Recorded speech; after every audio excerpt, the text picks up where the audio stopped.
الرحيم. السلام عليكم ورحمة الله وبركاته. قرب عليا يا عمرو كده. بسم الله الرحمن الرحيم. بصوا يا جدعان، صلوا على النبي. دلوقتي يعني الناس بتقول هو انتوا بتختموا الخلاط بعد النيكل ولا قبل النيكل؟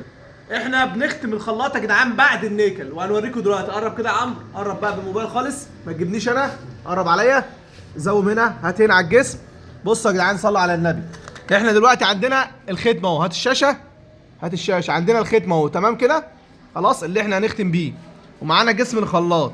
حلو،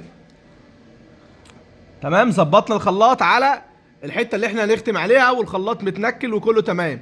حلو كده، احنا بنعمل تيست على خلاط. حلو الكلام، حلو. انا كده ختمت خلاص. بص كده، قرب يا عمرو. بصوا يا جدعان اهو الختم عندنا بعد النيكل. بصوا يا جدعان، اللهم صل على سيدنا محمد. يبقى الاختام كلها بتيجي بعد النيكل، حلو، مش قبل النيكل. احنا بننكل والخلاط ايه؟ يتختم. تمام كده. اللهم صل وسلم وزد وبارك على سيدنا محمد. يبقى الخلاط اتشطب واتجمع وكله تمام، واتاكدت ان هو 100 100. يعني حتى كمان قبل الاختبار، انت فاهمني؟ يعني مثلا احنا بنعمل خلاط، بنعمل تيست على خلاط ايه؟ بايظ يعني. تمام كده. لكن احنا في الطبيعي الخلاط اتنكل واتجمع وخلص و100 100 بنختبره.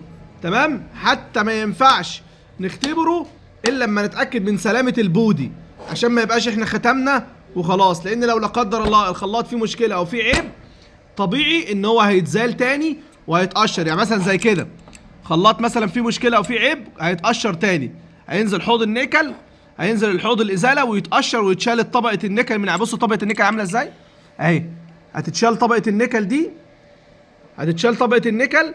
بص النحاس، هي طبقه قشره اهي.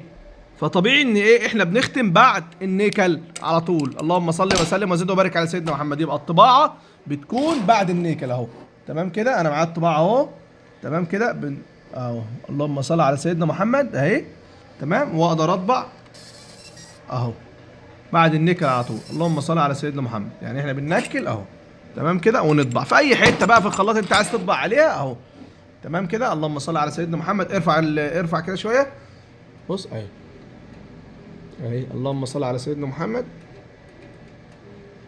اهو. وننكل على طول ونختم على طول اهو. بص، اللهم صل على سيدنا محمد. تقدر تختم في اي حته انت عايز تختمها. طبعا احنا بنعمل لكم تيست بس اهو. هنا ما ختمتش كويس ليه؟ عشان هنا لازم المكنه تكون، برضو دي معلومه انا اعرفها لكم على السريع اهي. يعني جات لنا كده ايه، جات لي وانا شغال اهو. لازم المربع يكون في المكان المظبوط. اللهم صل على سيدنا محمد. تمام كده. والنقط دي ما ينفعش النقط تبقى متفرقه عن بعض، لازم النقط كلها تتكون في مكان واحد. وابدا اختم. اللهم صل وسلم وزد وبارك على سيدنا محمد. ربنا يبلغنا رمضان ان شاء الله واحنا في احسن حال وفي اتم النعمه، وربنا يرد لنا يا رب كل غائب، ويحفظ بلادنا وبلاد العرب.